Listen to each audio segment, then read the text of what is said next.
les amis. Bon, en ces temps de confinement, je vais vous faire une vidéo unboxing bateau. Je fais très peu de vidéos unboxing, alors je vais en profiter. Alors ce sont des choses que j'avais commandées depuis des mois en fait, que j'accumule tout doucement au fur et à mesure. Ce que je fais avec mes moyens bien sûr. Et c'est des choses que j'avais besoin ou certaines que je voulais remplacer. Voilà, puisque j'ai déjà eu des bateaux, donc j'ai déjà du matériel.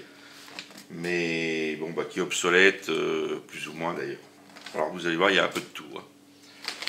J'ai trouvé des colliers Rilsan, pardon. Voilà, Cerclab, Parkside, 251 pièces. Il y a de quoi faire dans différentes dimensions.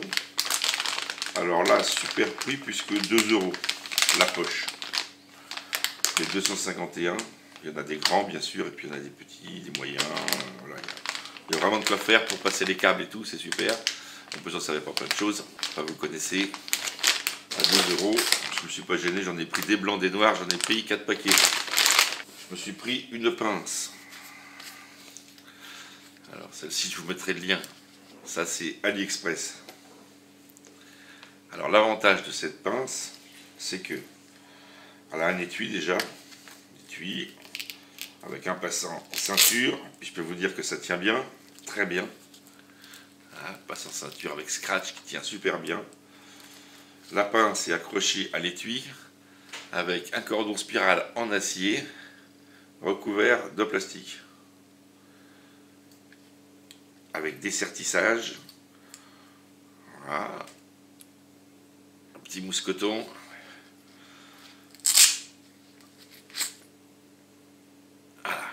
Alors là, c'est une pince quand même de bonne qualité. Attention, c'est pas un petit prix.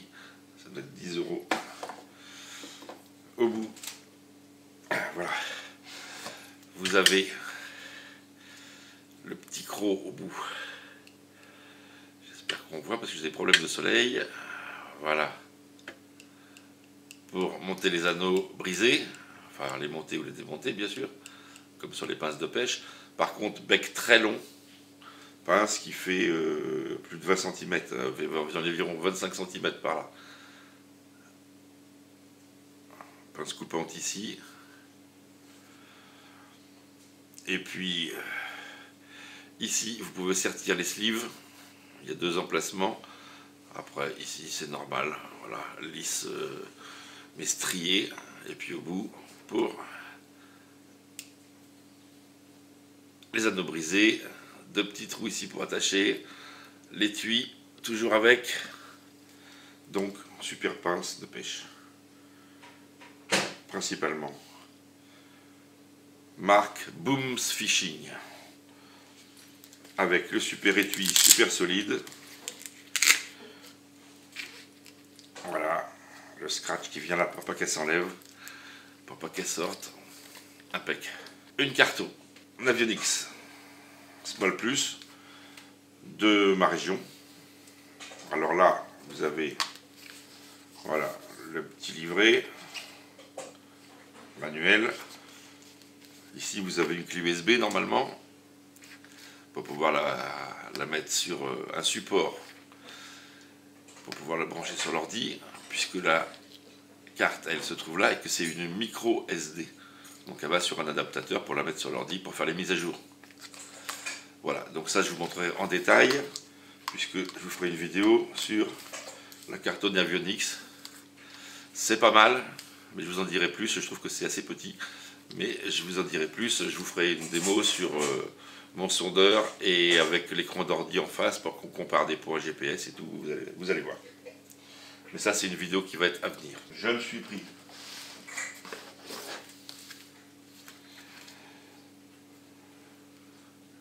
code Vagnon, permis, plaisance, extension hauturière. Alors, je connais déjà pas mal de choses, mais pour les relèvements et tout ça, il y a plein de choses en plus. Bon, j'ai déjà pas mal de bouquins, donc il y a pas mal de trucs en plus sur celui-ci. C'est pas le prix que ça coûte. Puisqu'il faut que je passe mon permis, je l'ai pas. C'est un peu complètement aberrant, mais en France, vous pouvez avoir un voilier sans permis, quelle que soit la taille. Le dernier que j'ai eu faisait 12 mètres en 2 mâts, un ketch. J'avais pas le permis. C'est complètement hallucinant, mais c'est comme ça. On a le droit. Alors bien sûr, à ce niveau-là, on est obligé de connaître le code, hein, de toute façon. Mais dans les bouées et tout ça, voilà, le code, ce qu'il faut apprendre, c'est toutes les couleurs de bouée, les cardinales et autres, faut connaître ça, quoi. Mais enfin, ça, voilà, quand on a l'habitude. Mais moi, j'ai perdu des choses, ça fait déjà... Ça fait... Pouf, ça fait 15, 17... et ça fait 18, 20 ans que j'ai plus le bateau, donc... de gros bateaux. Donc, il y a des trucs que j'ai perdus, il va falloir que je relise quand même. J'ai pris des gilets de sauvetage. Alors c'est pas que j'en avais pas, hein, j'en ai même plus ou moins une dizaine. Mais c'est des anciens, quoi. Des anciens gilets en mousse orange, là. Bon, c'est pas pratique. Alors je vais vous montrer comment ça fonctionne. Alors il faut savoir que vous avez des obligations au niveau des gilets. Alors là, c'est la marque Laziza. Laziza, je ne sais plus où je l'ai pris, où je les ai pris, j'en ai pris deux. Bon, l'avantage c'est que c'est français, apparemment. Je dis bien apparemment parce que... Voilà, donc c'est tout fin. Bien sûr, c'est des gilets qui se gonflent avec une bonbonne d'air. Je vais vous montrer le fonctionnement, tout bête, tout simple. Alors, ils sont aux normes, bien sûr, puisque vous avez différentes flottabilités de gilets. Et ça, il faut bien y faire attention. Alors, c'est un peu débile, hein, parce que si vous allez à moins de 6000 des côtes, il vous faut... ça doit être un 100 newtons. Si vous allez au-delà de 6000, il va falloir un 150 newtons. Et si vous êtes tout près du bord, il va falloir un 50 newtons, quelque chose comme ça. Sauf qu'on peut se noyer dans une flaque d'eau presque, donc à 150 newtons, même qu'on soit au bord, c'est pas négligeable, hein, il vaut mieux prendre 150 newtons. Donc en fait 150 newtons, c'est la force du gilet. C'est le poids qui va pouvoir soutenir hors de l'eau. Donc j'ai pris 250 newtons, donc ça se présente toute simple. Une sangle au milieu, donc une sangle qui fait le tour de la taille, avec un montage comme sur les ceintures de plongée, avec deux boucles, l'une qui passe dans l'autre, voilà. Donc vous avez une dorsale, bien sûr, qui se serre sous les côtes, donc ça ne peut pas remonter quand on tombe à l'eau. Voilà, au milieu, vous avez une boucle, une résistance supérieure à je ne sais plus combien, enfin, on peut vous treuiller par cette boucle, bien sûr. Et le gilet, lui, il est composé, voilà, c'est scratché bien sûr, ça je montre pour les gens qui ne connaissent pas du tout les gilets, et je vais vous dire les pièges à éviter. Voilà, donc quand il est gonflé, il va avoir cette forme-là, voilà. Et il sera gonflé bien sûr. Vous avez plusieurs principes pour les gonfler. Alors, je vais vous dire, hein, comme pour tout le matériel, j'ai cherché aussi sur AliExpress le matériel le moins cher. Sauf que on a à peu près équivalence au niveau des gilets de sauvetage entre les produits chinois et les produits français.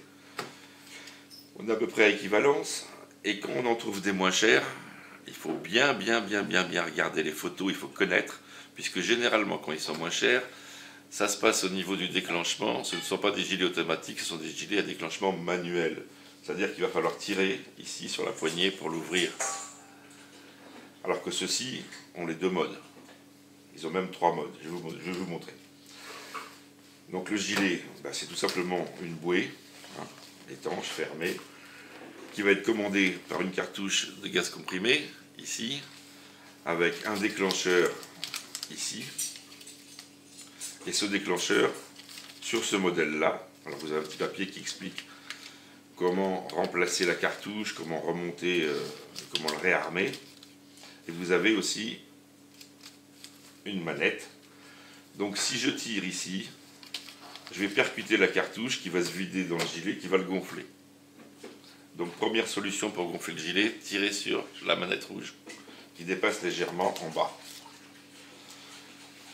Puisque celui-ci c'est un automatique, vous avez ici, en vert, là, une cartouche. Cette cartouche, elle contient une capsule en papier. Et dès que cette cartouche va tomber dans l'eau, elle va se dissoudre. Et ça va lâcher le percuteur qui va venir percuter la cartouche de gaz qui va se vider dans le gilet. Alors, ça résiste à la pluie, oui, à condition que le gilet soit bien fermé comme ça, que l'eau ruisselle vers le bas, pas de souci. Maintenant, si on mouille le bout, il va se déclencher, c'est mort, il faut recommencer, il va falloir remettre une bouteille neuve, remettre une pastille au bout.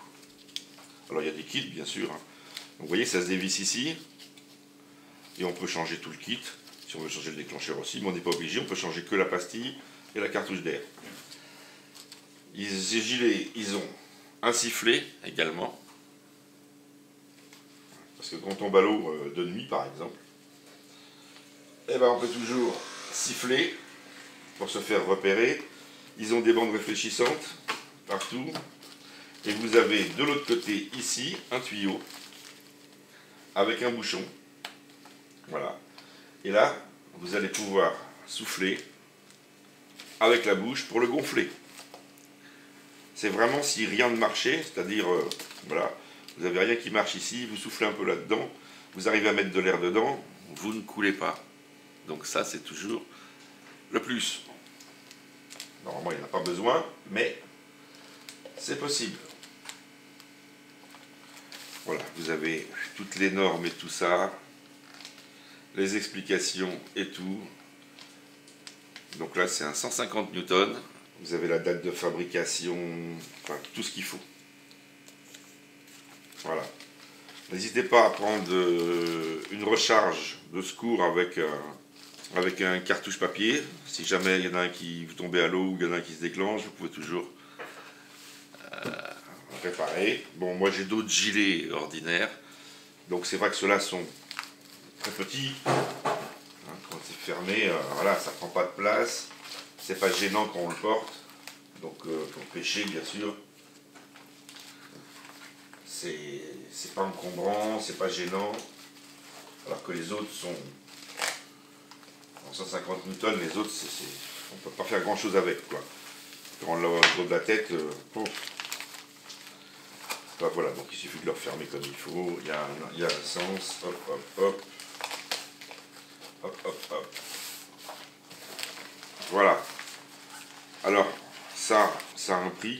Et je vous ai dit, c'est à peu près le même prix sur AliExpress, c'est 50 €. Alors, ça monte à tous les prix. Hein. Vous en avez à 200, 250. Voilà, vous adaptez. Des marques, tout ça. Donc, c'est comme dans les fringues, vous avez un peu de tout. Mais enfin, ceux-là, je peux vous dire, à 50 € sont très bien faits. Répondent à toutes les normes de qualité. Aucun problème. J'ai pris un bloc côtier. Alors, un bloc côtier, c'est quoi? Qu'est-ce que c'est qu'un bloc côtier? En plus, un bloc côtier 2020. J'en avais un, mais il y a 20 ans. Donc, un bloc côtier, là-dessus, vous avez tous les renseignements nécessaires pour la zone choisie. Donc, moi, c'est la zone Manche Atlantique. Voilà. Et dans ce bouquin, vous voyez, mise à jour complète 2020, vous avez tous les ports de France. Alors, vous avez les horaires des marées. Alors, pour différents endroits de la côte, bien sûr. Voilà. Ce qui est intéressant dans ces blocs, c'est les marées. Vous avez les cartes. Donc, qui sont des cartos parfaites, hein, sans problème. Le problème, c'est que c'est page par page. Petit morceau par petit morceau. Mais bon, on a toute la carto. Vous avez des petits cartouches ici en bas pour vous montrer de quel endroit il s'agit, puis vous avez le détail ici. Donc là, vous avez toute votre carto avec un bloc côtier. Vous avez ensuite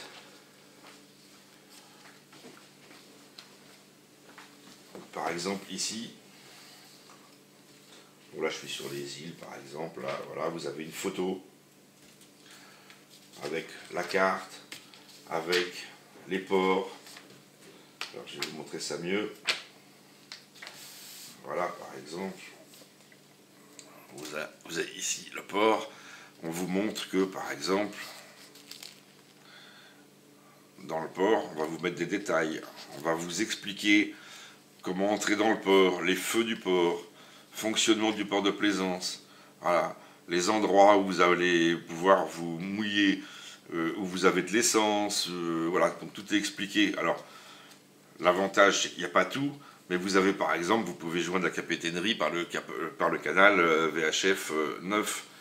On sait qu'il y a le téléphone, qu'il y a des WC, qu'il y a 32 places. En visiteur, 98 places dans le port, qui a 9 autres places sur bouée. Vous avez les profondeurs où on sait qu'il y a de l'eau à quai et du 220. Voilà. Et puis vous avez surtout le numéro de la capitainerie. Voilà, en bas. Donc vous pouvez appeler avec votre portable la capitainerie au moment où vous arrivez pour avoir plus de renseignements. Voilà. Voilà, tout est détaillé bien sûr. C'est-à-dire que celui-ci, il fait tout. Puis alors à la fin, vous avez un petit, voilà, de la place pour mettre vos... Vous avez un index bien sûr. Vous avez des pages pour noter des choses. Et puis, vous avez les explications. Ici, au début, la fiche de votre bateau que vous pouvez remplir.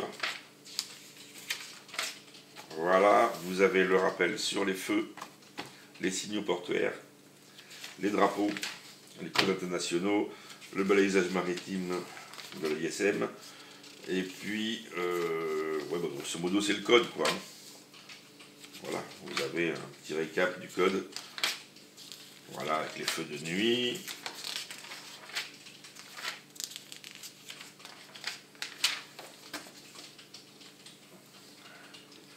Voilà, et ben ça tombe très bien, puisque je ne l'avais pas, enfin, je ne sais pas, il faudrait que je regarde sur internet. Moi, ça sera de la navigation côtière. Donc, côtière, voilà, vous avez la liste, tableau récapitulatif du matériel d'armement et de sécurité. Bon, on la trouve sur internet, sur le site du gouvernement, on la trouve partout. Sachez qu'il y a des choses qui sont obligatoires, que certaines peuvent paraître que ça a changé depuis quand même. Je vois qu'il y a beaucoup moins de choses qu'avant. 3 feux rouges à moins, il n'y a plus de fusée, il n'y a plus les pinoches en bois, il y a plus pas mal de choses. Mais par contre, c'est vraiment le minimum. Ce qu'ils vous mettent là, c'est le minimum. Donc il vaut mieux prévoir plus que ce qui est noté. D'ailleurs, il y a des choses qui sont assez évidentes, qui n'apparaissent pas dans l'armement de sécurité, mais il vaut mieux avoir. Voilà, donc un bloc côtier, le deuxième gilet. Ah, le code marin, obligatoire, c'est obligatoire de l'afficher, généralement sur la porte ou à l'intérieur de la porte du bateau. Alors c'est une feuille autocollante, hein. Donc grosso modo, c'est le récap du code. Voilà, avec le balisage, les marques latérales, qu'est-ce que vous avez? Les règles de route, les feux de nuit, les signaux de marée, les choses les plus courantes, on va dire. Voilà, les choses les plus courantes. Donc c'est le pense-bête que vous allez coller sur la porte qui est obligatoire. Qu'est-ce que j'avais pris d'autre? J'ai pris une carte papier. Alors vous allez me dire, oh ouais, mais alors c'est plus obligatoire. Je viens de voir ça, c'est plus obligatoire. À partir du moment où vous avez des supports numériques, en plus la carte vous l'avez sur le bloc côtier, et le bloc côtier c'est page par page. Là, c'est une carte qui est quand même beaucoup plus grande. Elle n'est pas beaucoup plus détaillée, hein, mais elle ne tient compte que de votre région. Donc c'est moins tassé bien sûr. Voilà. Puis là on voit clair. Voilà, par exemple ici c'est l'île d'Oléron. Bon voilà, on voit beaucoup plus clair, c'est beaucoup plus espacé. Vous voyez les bancs rocheux, vous voyez, voilà, c'est beaucoup plus détaillé. Donc n'hésitez pas à avoir une carte papier. Ça vaut pas cher, mais l'avantage que vous avez, c'est que vous avez beaucoup plus de détails. Et qu'en complément d'un GPS par exemple, ou d'une carte GPS, c'est parfait. On s'y retrouve beaucoup plus facilement sur une carte papier. Inconvénient que les cartes papier sont grandes. Donc il faut l'appuyer suivant les zones où vous allez. J'ai pris quoi? J'ai pris de la corde, 25 mètres. Mais pas n'importe quelle corde, c'est de la corde flottante. C'est-à-dire que c'est un tressage très aéré de nylon, de je ne sais quoi, hein, polyester ou nylon, j'en sais rien. C'est de la corde tressée, donc c'est une corde qui est très légère, elle fait 1 cm de diamètre, mais elle est plutôt plate. Cette corde, quand vous la posez dans l'eau, elle flotte. Gros avantage, voilà. Elle résiste à 800 kg de charge. C'est grosso modo la corde de ski nautique. Voilà. Donc ça, c'est très pratique pour plusieurs choses. Quand vous embarquez ou quand vous débarquez du bateau, vous pouvez lancer la corde, même si elle tombe à l'eau, elle va flotter, quelqu'un en face pourra la récupérer. Si vous envoyez une corde qui coule, bah voilà. Si quelqu'un tombe à l'eau, vous avez 25 mètres de corde, il suffit d'attacher le bateau, faire un tour autour de la personne qui est tombée à l'eau, elle va attraper la corde qui flotte sans problème. Donc c'est vraiment quelque chose de sécurité à avoir sur un bateau, au moins 20 mètres de corde flottante, au moins. Là il y en a 25 ou 30, je ne sais plus, mais il y en a au moins 25. Voilà, puis ça sert à plein d'autres choses. Et enfin, une boîte à pharmacie, qui est obligatoire. Alors, là j'ai pris une boîte qui est prévue pour pharmacie hauturière, division 240. Vous avez le contenu ici. Bon, bien sûr, il manque beaucoup de choses. Après, c'est à compléter avec... Mince, dans l'autre sens. Non. Voilà, avec ce qui va vous convenir. Mais vous avez à l'intérieur une liste des médicaments et des produits que vous pouvez emmener, à quoi ils servent. Voilà. Et puis ici, vous avez, grosso modo, le minimum syndical. Donc vous avez un peu de tout, des gants, des pansements, des couvertures de survie, des compresses, des gaz, des bandes élastiques, enfin tout un tas de trucs, les ciseaux, la bétadine, les compresses là, la bande là, du scotch, du sparadrap, des pansements adhésifs, enfin voilà, tout ce qu'il faut. À compléter après avec vos médicaments, ce qui vous semble manquer. Pour les pêcheurs, alors là, surtout, n'oubliez pas de la compléter avec 2 paires de pinces. Je vous montre. Je disais donc, pour les pêcheurs, très important. Bon, là, j'en ai qu'une. J'ai la même en bec long. Petite pince. Alors, une coupe-ongle et une bec long. Pourquoi? Pour les hameçons, tout simplement. Moi, ça m'est arrivé déjà 2 fois. Enfin, même plusieurs fois, mais on va dire 2 fois méchamment. Une fois à l'intérieur du bras, ici, sur un retour de leurre qui était accroché dans une branche. C'était en bord de rivière.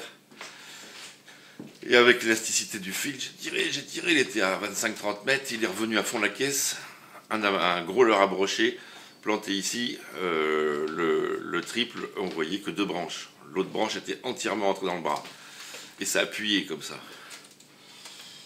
Et puis il n'y a pas longtemps, l'année dernière, un triple, en voulant enlever un triple avec une pince qui n'était pas adéquate pour ça, en voulant enlever l'anneau brisé, ça a dérapé, je me suis planté le triple juste au bord de l'ongle ici, juste sur le coin là. Donc j'avais les 2 branches qui pendaient là, et puis la 3e enfoncée, sauf que c'était rendu presque au bout, l'ardillon était passé et que ça ne ressortait pas de l'autre côté.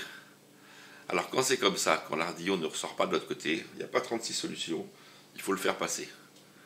Vous ne pourrez pas enlever l'hameçon en le retirant. Vous allez vous arracher la chair et tout à cause de l'ardillon. Il faut aller dans le sens de l'ardillon, donc il faut percer, il faut que ça ressorte de l'autre côté. Donc vous prenez, c'est ce que j'ai fait moi, j'étais au bout de cette table, à l'endroit où je suis, j'ai pris ma pince à bec plat, j'ai pris l'hameçon comme ça, et on serre les dents, et vous l'enfoncez à bloc. Il est ressorti ici, en plein milieu du doigt, et après, vous coupez l'ardillon, clac, et ça ressort tout seul dans l'autre sens. Voilà, c'est la seule façon de le sortir. Ou alors c'est direction l'hôpital, et puis ils vont vous charcuter, vous ouvrir le doigt au scalpel pour pouvoir le ressortir. Ça sert à rien, il vaut mieux continuer dans le même sens pour couper l'ardillon derrière et ça ressort tout seul, vous désinfectez. Voilà, il n'y a pas grand chose à faire d'autre. Donc n'oubliez pas les pêcheurs, surtout qu'en mer, pêche au leurre et tout, c'est quand même des gros hameçons qui piquent bien. Vous mettez dans votre boîte une paire de pinces coupantes pour couper les pointes d'hameçon et une paire de pinces plates à long bec pour pouvoir les tenir fermement et puis pouvoir en faire ce que vous voulez. Donc ça sera à rajouter dans votre boîte.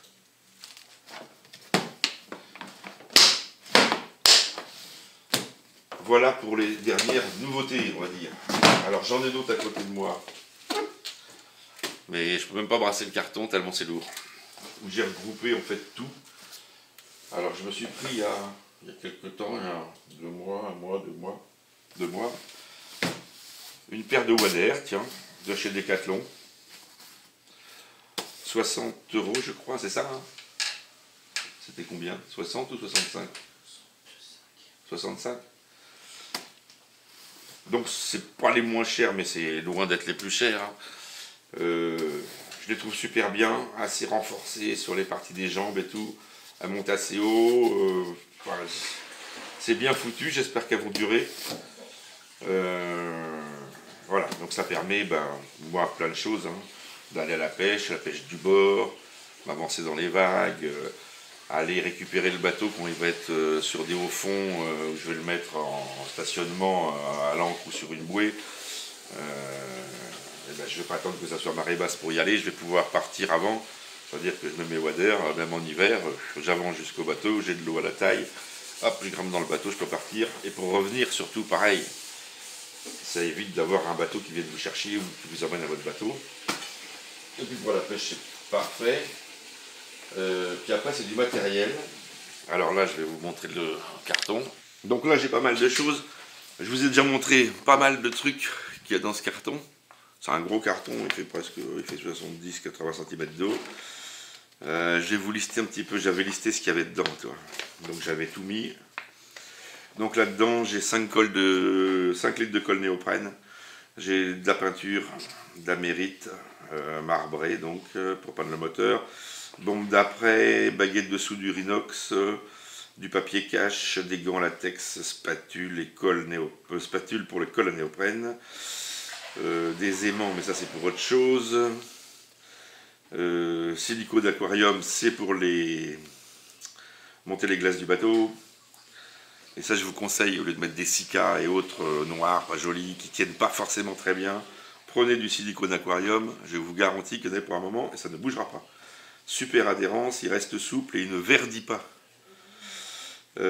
Disque à tronçonner, disque à poncer orbital, des bombes de mousse, alors là il y en a 12 plus 5 autres. Donc 12 bombes de mousse, elles sont dessous, plus là vous voyez les autres ici, là c'est des bombes gros volume ça. C'est pour des bombes qui doivent faire, une bombe comme ça doit remplir 30 litres je crois. Donc je vais mettre dans les endroits où je veux renforcer une mousse très dense qui est complètement imputrescible à l'eau, il n'y a aucune entrée d'eau possible. Une mousse très dure qui va participer à la rigidité du bateau, qui sera très flottante bien sûr, hein, et qui participe à la rigidité, qui ne prend pas une seule goutte d'eau. Et après dans les parties centrales où j'aurai besoin de moins de qualité on va dire, je mettrai cette mousse là, qui elle remplit beaucoup plus de volume. Mais qui est une mousse prévue pour l'eau aussi. Hein. Et qui se passe au pistolet d'ailleurs. Donc il y a aussi le pistolet, il y a aussi une bombe de nettoyage pour le pistolet, parce qu'autrement le pistolet il est mort à chaque fois.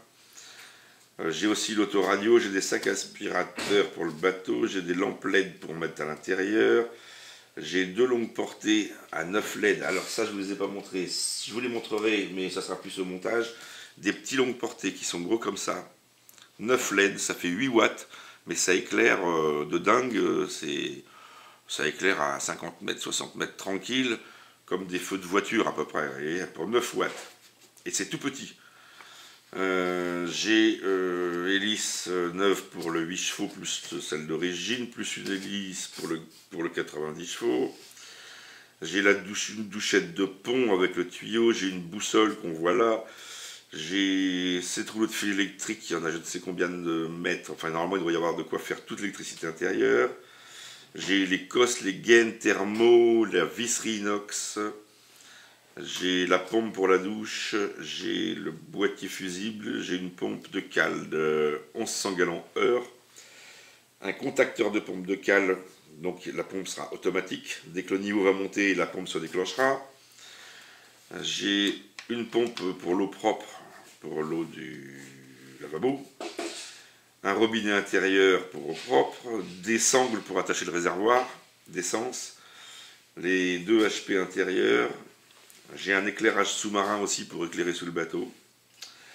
J'ai boîte de joints spi, rouleau de velcro. J'ai des grilles aluminium d'aération. Alors ça, si je vous les trouve, je vais vous les montrer. Elles sont sur un bord des fois. Elles sont pas sur un bord, mais elles sont là.